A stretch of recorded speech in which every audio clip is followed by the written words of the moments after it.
નમસ્કાર દર્શક મિત્રો, ધ લોકસત્તા શોમાં આપનું સ્વાગત છે। એશિયાના દરિયાકાંઠે કુદરતનો પ્રકોપ ચરમસીમાએ છે।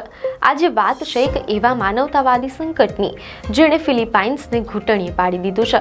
આ વાત છે કુદરતના એવા પ્રકોપની જેણે આખા એક રાષ્ટ્રને હચમચાવી દીધું છે।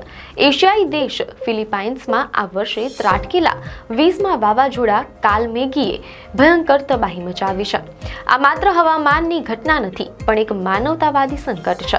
મીડિયા અહેવાલો અનુસાર આ ભીષણ વાવાઝોડાને કારણે મૃત્યુઆંક આશરે 200 ને પાર કરી ગયો છે અને આશરે 70થી વધુ લોકો હજુ પણ લાપતા છે। આ વર્ષે દેશમાં આવેલી આ સૌથી મોટી પ્રાકૃતિક આપત્તિ છે। મીડિયા અહેવાલો અનુસાર વિનાશની ગંભીરતા જોતા ફિલિપાઇન્સના રાષ્ટ્રપતિ ફર્ડિનાન્ડ માર્કોસ જુનિયરે દેશના મધ્ય પ્રાંતોમાં આપતકાલ એટલે કે ઇમરજન્સીની ઘોષણા કરી દીધી છે। વાવાઝોડા કાલમેગીના કારણે મોટાભાગના મોત અચાનક આવેલા પૂર અને ડૂબવાથી થયા છે। પૂરનું પાણી એટલી ઝડપથી આવ્યું કે લોકોને ભાગવાનો પણ સમય મળ્યો ન હતો। મોટાભાગના મૃતકો મધ્ય પ્રાંત સેબુના છે। સર્વાધિક અસરગ્રસ્ત ક્ષેત્ર વિશે વાત કરીએ તો ફિલિપાઇન્સનો મધ્ય પ્રાંત સેબુ આ વાવાઝોડાથી સૌથી વધુ અસરગ્રસ્ત થયો છે।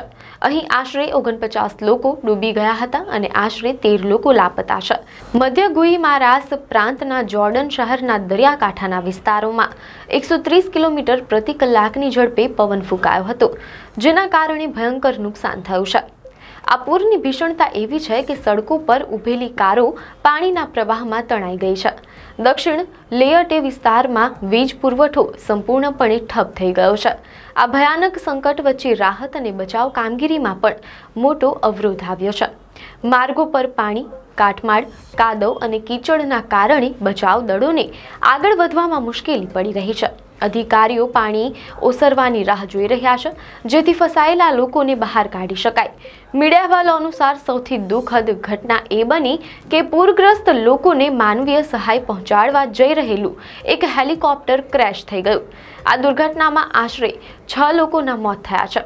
હેલિકોપ્ટર ક્રેશ થવાનું ચોક્કસ કારણ હજુ જાણી શકાયું નથી। સ્થિતિની ગંભીરતાનો અંદાજ એ વાત પરથી લગાવી શકાય કે લગભગ 20 લાખ લોકો આ વાવાઝોડાથી પ્રભાવિત થયા છે અને ઘણા ગ્રામજનોને વિસ્થાપિત થવું પડ્યું છે। તેમાંથી 4.5 લાખથી વધુ લોકોએ ઇમરજન્સી આશ્રય સ્થાનોમાં શરણ લીધી છે।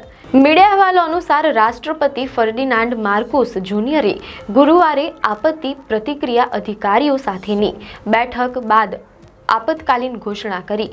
આ ઘોષણા સરકારને ઘણી બાબતોમાં મદદ કરશે, જેમ કે કટોકટી રાહત ફંડને ઝડપથી જાહેર કરવાની મંજૂરી મળશે, આવશ્યક ચીજ વસ્તુઓની જમાખોરી અને નફાખોરી પર નિયંત્રણ લાવી શકાશે। ઉલ્લેખનીય છે કે સેબુ વિસ્તાર, જ્યાં 24 લાખથી વધુ લોકો વસે છે, ત્યાં 30 સપ્ટેમ્બરે 6.9ની તીવ્રતાનો ભૂકંપ પણ આવ્યો હતો, જેમાં ઘણા લોકોના મોત થયા હતા અને અનેક લોકો વિસ્થાપિત થયા હતા।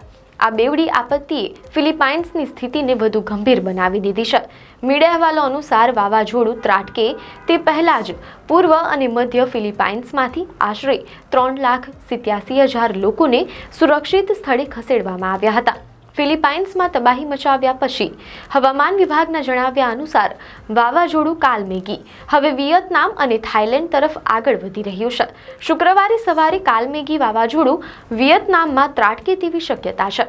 મીડિયા અહેવાલો અનુસાર મધ્ય વિયેતનામમાં તાજેતરમાં જ ભારે વરસાદને કારણે પૂર આવ્યું હતું, તેથી સત્તાવાળાઓએ લોકોને સુરક્ષિત સ્થળે ખસેડવાનું શરૂ કરી દીધું છે। થાઇલેન્ડમાં પણ વાવાઝોડાના કારણે ભારે વરસાદની આગાહી છે અને હવામાન વિભાગે એલર્ટ જાહેર કરી દીધું છે। આ સંકટ વૈશ્વિક સમુદાય માટે ચિંતાનો વિષય છે। ફિલિપાઇન્સમાં ફસાયેલા હજારો યાત્રીઓ, ડ્રાઈવરો અને રદ થયેલી ડોમેસ્ટિક ફ્લાઇટ્સની સ્થિતિ સામાન્ય થવામાં હજુ લાંબો સમય લાગશે।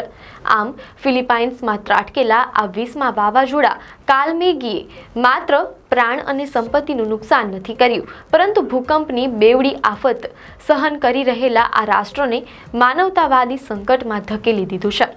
રાહત કાર્યમાં મદદ કરવા જઈ રહેલું હેલિકોપ્ટર ક્રેશ થવું એ આ સંકટની ગંભીરતા દર્શાવે છે.